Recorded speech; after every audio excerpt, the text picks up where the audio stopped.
Hi, everyone. Happy holidays. And for all of you who are getting ready to celebrate Christmas, happy pre Christmas. And today I am talking to you about stress. So, first of all, welcome to my show. I am Zana Clark, Executive Wellness and Leadership Coach. And my show is Food is the Best Medicine, Soul, Body, and Mind. And I come on every Friday generally to share with you some tips, either food for our mind in terms of our thinking, food for our soul, things that are truly meaningful to us, or food for the body to help us have the energy and the mental clarity to be able to do all of these things that are extremely meaningful for us. And this month, all month, on not just Fridays, but also Mondays, I'm offering free holiday support.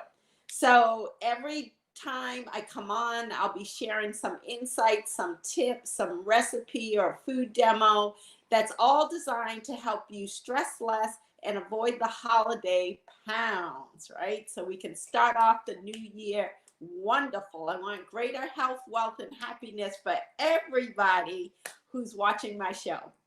So today I am talking about stress, and this is holiday tip number 5, and it is my favorite. Very short. You can do it in less than 5 minutes. Little tool to help you shift your energy when you're finding that you're feeling stress, right?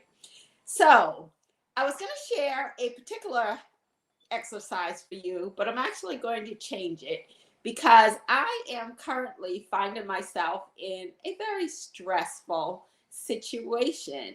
So some of you may know that this holiday season, I'm on a travel journey.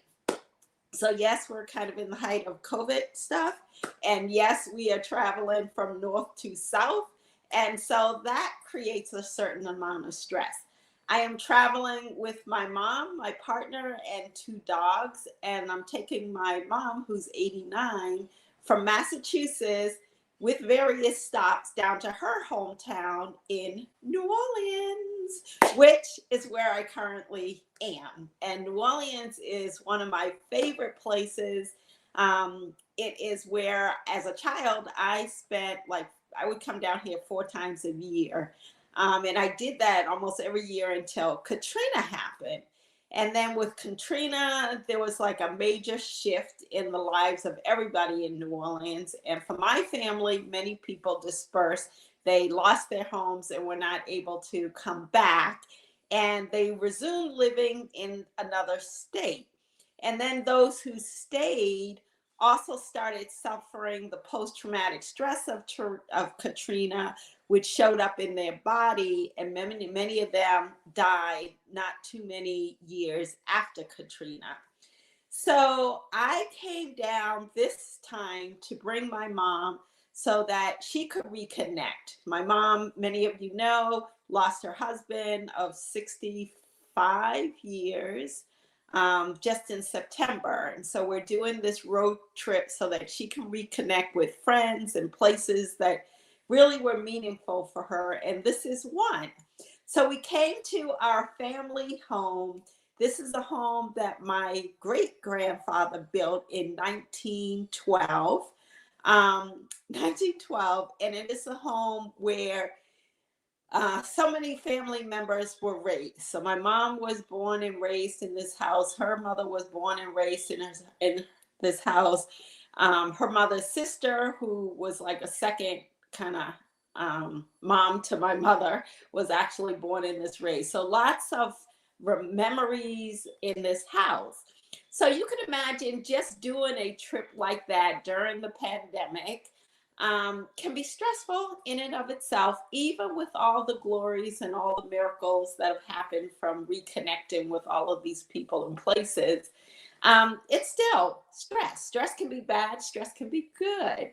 So last night we arrived in New Orleans and we got here about, well, it was actually this morning, about 1 a.m.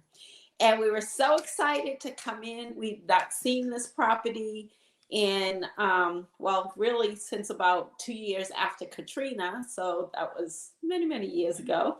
Um, and there's been like some relatives who have lived here, and, but the house, we had a vision of the house in mind. But when we came into the house, it was like very different, I will say. And my one cousin who has been left with the house after several relatives passing has done a tremendous job with trying to clean it out and get rid of stuff and all. But there's still a lot to do, as many of you can imagine, in a house that's been in the family for generations and generations since 1912. A lot of memories, a lot of other things. But there was so much. When we came in, we could barely get in the front door because there was just so much stuff that's been just like all over the place, just trash. I could show you, but I don't want to show you that. I'd be too embarrassed. So excess stress at 1 a.m. when you come in, you couldn't even get to the rooms where we were going to sleep. And then when we opened the doors where we were going to sleep, there was more mess. So just trash and just mess. So I found myself this whole trip going to this one kind of meditation, this one simple Kundalini meditation. And I'm amazed at how quickly it actually restored my nervous system and calmed me from anxiety and frustration and feeling like, oh my God, now all of this is going to fall on me because my mother's 89. How much can she do? It's going to be me cleaning up everything. All of those thoughts were going through my head. So I thought I would share that particular technique because it is extremely powerful. All Kundalini yoga is extremely powerful because the meditations, the yoga kriyas, they are all designed for specific purposes. It's the only yoga where the order, the timing, the use of your hands for your mudras and your sound out of your mouth for your mantras and your eye drishti, where all of that is intentionally designed to achieve a certain outcome in one, your nervous system, and two, your endocrine system. And so for those of you who know me, you know that I'm all about bringing balance to those systems. They correspond with our chakra system. So energetically, those who have been following me on the chakras kind of understand the chakras, but they are energetic centers that have a physical and emotional, mental, and spiritual kind of meaning and impact for us. So Kundalini yoga and the meditations work on all of the chakras, and therefore they affect all of the glands in your body. And your glands are part of your endocrine system. They are your hormone system. For those who don't know that, they govern every single thing that happens in your body. So you want to be able to rebalance your glandular system. And when you have stress, it throws your glandular system all out of balance, right? Because those glands will secrete stress hormones, adrenaline, noradrenaline, cortisol. And when they stay elevated, they cause a whole cascade of other hormonal reactions that then show up as anxiety for you, fear, panic attacks. On the mental level, right? They start to deteriorate your memory, your focus, your productivity, your clarity. But on the physical level, they do so much more because they will cause inflammation. Inflammation will then cause your immune system to be, that's why we get inflammation, because your immune system gets heightened. It thinks there's an attack that's happening on your system, and it goes into hyper response. And when it goes into hyper response, all kinds of chemicals and hormones are flooded into your system, which are very damaging to the functions of every single organ in your body. So stress and that stress response, most of you know it's not good for you, but very few know just how detrimental it can be. So doing simple things that can help to calm the stress response, especially during the holidays with all of the love and the joy and the stress that comes from family and doing things to keep family happy. Yeah, it's a lot. It's a lot. So this is the mantra that I've been using. It's one that's very effective. It uses our hands. It uses our voice in terms of a mantra. It uses the hands in terms of a mudra. Um, and it also uses the eyes to help us go within. This is typically done with the eyes closed, or you can use what's called a dristi, meaning your eyes are kind of just very soft, like almost closed, but very soft, right? If you're walking down the street or you're in a meeting, you may not be able to do the closed eyes, so you can do this with the eyes open. So that's first the eyes. The mudra is using our fingers, and you're going to be kind of pressing the finger against the thumb. So the pad of the finger against each of thumb. So the pad of each finger against your thumb in this order, right? So you can see I'm starting with this index finger first, in the middle, then the ring finger, then the baby finger. That is the mudra. It's just like this. Some of you know a version of this mantra, but you do not know this particular one because I've not taught it to you guys before. So we have the mudra like this, and we're going to do a mantra with this. So the mantra begins, it's two phases to the mantra. The first is Satanama. Satanama. That's Satanama. Satanama. So some of you know the meditation that I've taught you, the Satanama meditation that I've taught you that uses this, but this one is a little different, so hang on there. So Satanama, Satanama. So there's a meaning to this. From an energetic perspective, you are telling yourself, your subconscious, this too shall pass. This too shall pass. Satanama, this too shall pass. It also represents that everything in existence, everything in this universe works in a cyclical manner. It has a beginning, it has a life, it has a transition or a death, and it has a rebirth, right? Every single thing comes and goes, comes and goes, comes and goes. So it's a very powerful meditation that reminds us that whatever the stressor is that we're experiencing, it comes, but it will go. It comes, but it will go. So remember, there's always the event, that's the stressor. And then there's our response, which is the stress response. And it's the stress response that causes the damage, because we will always have events that for one person will create a lot of stress, for another person they'll have a different reaction to it, right? So in ourselves, we want to identify what are our stress triggers, what are the stressful events, and then we can use these techniques, not tickets, but techniques to modulate the stress response. So the first one is Satanama, and then we do a second thing. We blow out through the mouth.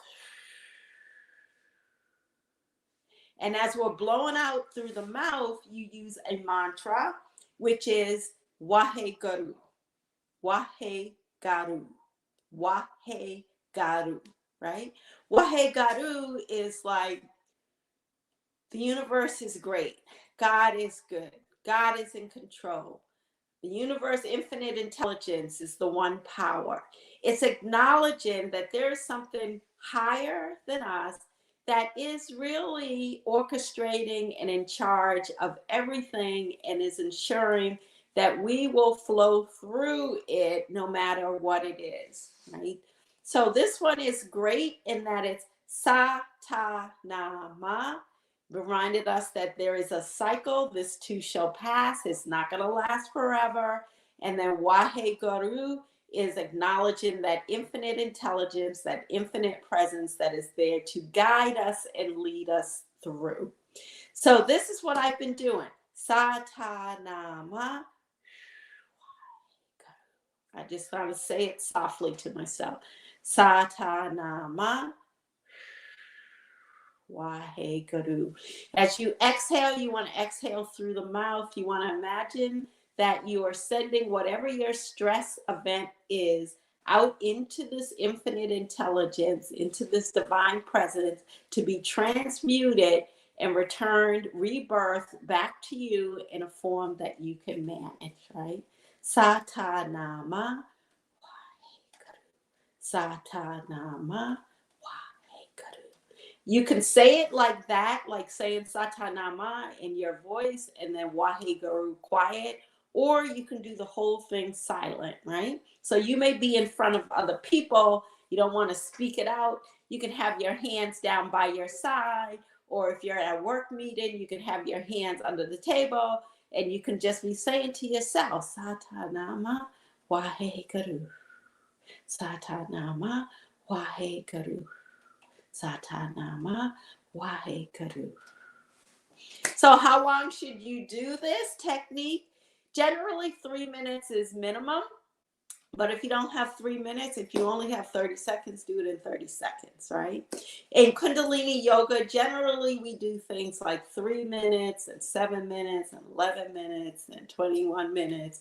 So there's kind of a pattern and there's numerology. So there's some kind of mysticism, meaning, interpretation for why you do things for a certain length of time. But 3 minutes is known to actually reduce the physiological response in your body from stress. So 3 minutes, right? So that's all you really need. So what are you going to do again? Satanama Waheguru. Satanama Waheguru. Satanama Waheguru. You can do it with closed eyes or with eyes gently open, very soft. You can do this as many times a day as you need to, but just watch how just doing it. My teaching you right now, I feel much calmer than I did when I started as I was trying to figure out how I was going to do a Facebook Live in the condition that I'm in. So anywhere, anytime, this is a phenomenal holiday tip for you. Please use it. Please comment if you like this video. Check like. If you have a comment after you try it, post your comment. If you have a question, post your question. I love answering, responding, getting back to you. Share this video with others that you may find it helpful. And I will look forward to seeing you on Friday, same time. Food is the best medicine, soul, body, and mind. On Friday, I'll be sharing a recipe for a delicious appetizer. So if you have not yet received a copy of your holiday desserts and appetizers that are quick, simple, nutritious, and delicious, then click the link. We'll have the link posted below. It's also posted in the event for today and for Friday, where you can get a copy of the recipes. And I will look forward to seeing you Friday for more holiday tips. Have a great week. Satanama Waheguru. Namaste.